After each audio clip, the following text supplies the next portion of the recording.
প্রশ্নটা হলো যে মোহতারাম, কোরবানি ঈদের নামাজের নিয়মটা কি এবং মেয়েরা ঈদগাহে গিয়ে নামাজ পড়তে পারবে কি না, মেয়েরা কি ঈদের নামাজ পড়বে? তিনটা প্রশ্ন। এক নম্বর হচ্ছে কোরবানি ঈদের নামাজ, এই নামাজ কিভাবে পড়তে হয়? যেহেতু এক বছর পর পরে হয়, এজন্য আমরা অনেকে ভুলে যাই। আল্লাহ কি বলছেন? ফাসল্লি রব্বিকা ওয়ানহার, তোমার রবের উদ্দেশ্যে সালাত আদায় করো এবং কোরবানি করো। হানাফি মাযহাব অনুযায়ী এই ঈদের নামাজটা হচ্ছে ওয়াজিব, মানে দুই ঈদের নামাজ, এবং অনেক আলেমের মতে এটা হচ্ছে সুন্নাতে মুআক্কাদা।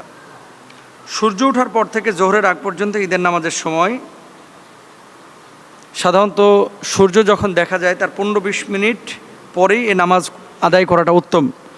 নবীজি সাল্লাল্লাহু আলাইহি ওয়াসাল্লাম ফজরের নামাজ আদায় করে সাহাবী রিদওয়ানুল্লাহি আনহুম আজমাইনদেরকে নিয়ে ওই নামাজের স্থানে বসে থাকতেন, এবং যখন নামাজ শুরু হতো ফাঁকা জায়গায় যেয়ে ঈদের নামাজ আদায় করতেন। কিন্তু আমরা যেটা করি, ঈদের দিনও অনেকে ফজরের নামাজ পড়ে না, অস্বীকার করতে পারবেন না। ঈদের দিন অনেকেই কিন্তু ফজরের নামাজ আপনারা পড়েন না, এটা একেবারে অনুচিত। ঈদের নামাজ ওয়াজিব, ফজরের নামাজটা হচ্ছে ফরজ। এখন আপনি ওয়াজিব নিয়ে টানাটানি করলেন, ফরজ পড়লেন না, এটা কিন্তু হইল না ভাই। এখন ঈদের আগে কি কি করতে হবে এগুলো নিয়ে আমরা অন্য আলোচনায় করবো ইনশাআল্লাহ তাআলা। রাসূল আকরাম সাল্লাল্লাহু আলাইহি ওয়াসাল্লাম এই নামাজ, ঈদের নামাজ যে আমরা আদায় করেছি, অতিরিক্ত 6টা তাকবীর দিয়েছেন, আবার কোনো কোনো বর্ণনায় 12টা তাকবীরের কথা বলা হয়েছে। আপনি যখন ঈদগাহে গেলেন, ইমামের পিছনে দাঁড়াইলেন, আল্লাহু আকবার বলবে ইমাম নামাজ শুরুর সময়। ঈদের নামাজের পরে কিন্তু খুতবা, আর জুমার নামাজের আগে খুতবা।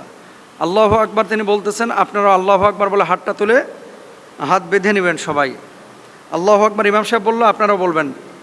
এই যে হাত তুলে হাত বেঁধে নিলেন, এরপর ইমাম সাহেব আল্লাহু আকবার বলে হাত ছেড়ে দেবে, আবার আল্লাহু আকবার বলে হাত ছেড়ে দেবে, আপনারাও হাত ছেড়ে দেবেন, এরপর আল্লাহু আকবার বলে হাত বেঁধে নেবেন।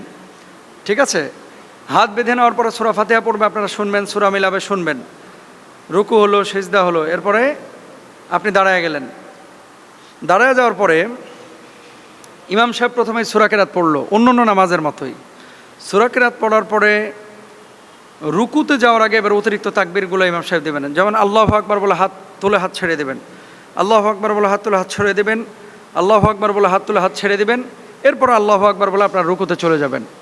এটা গেল হচ্ছে তাকবীরের নিয়ম। এরপরে রুকু সেজদার পরে অন্যান্য নামাজের মতো আপনি নামাজ শেষ করলেন, অন্যান্য নামাজে যা পড়েন আপনি তাই পড়বেন। এবার আসেন মেয়েরা ঈদগাহে যাবে কিনা। উম্মে আতিয়া রাদিয়াল্লাহু তাআলা আনহা তিনি বলছেন, উমিরনা আন নুখরিজাল আওয়াতিকা ওয়াল হুইয়াদা ফিল আইদাইন, আমাদেরকে নির্দেশ দেওয়া হতো যেন আমরা যুবতী নারী এবং ঋতুবতী নারীদেরকেও ঈদের দিনে বের করি। ঋতুবতী নারীর বিধান, ঋতুবতী নারী মানে যারা হাইজ বা মেনস্ট্রুয়েশনে আছেন তারা নামাজ পড়বে না, কিন্তু ঈদগাহে গিয়ে দোয়া এবং খুতবায় অংশ নেবে। এখন শরীয়তে এই যে আমাদের হানাফি স্কলাররা অনেকে বলেন যে ঈদগাহে মেয়েরা যাবেন না, আরব বিশ্বের মেয়েরা পরিবেশ পাচ্ছেন তারা যাচ্ছেন। বাংলাদেশে যদি কোনো ঈদগাহে পরিবেশ থাকে আপনারা মেয়েদেরকে নিয়ে যাইতে পারেন, কিন্তু যদি ঈদগাহে পরিবেশ না থাকে, ফিতনার আশঙ্কা থাকে, তাহলে আপনারা সেখানে নেবেন না। এখন অনেকে বলেন যে মেয়েরা হাটে যাচ্ছে, মাঠে যাচ্ছে, ঘাটে যাচ্ছে, পথে যাচ্ছে, সব জায়গায় মেয়েরা যাচ্ছে, আর হুজুররা খালি মসজিদে আর ঈদগাহে মেয়েদেরকে আটকাচ্ছে। মেয়েদেরকে আটকায় নাই হুজুররা, বরং পরিবেশটা দিতে পারে না। বাংলাদেশে কয়টা মসজিদে মেয়েদের নামাজের জায়গা আছে বলেন?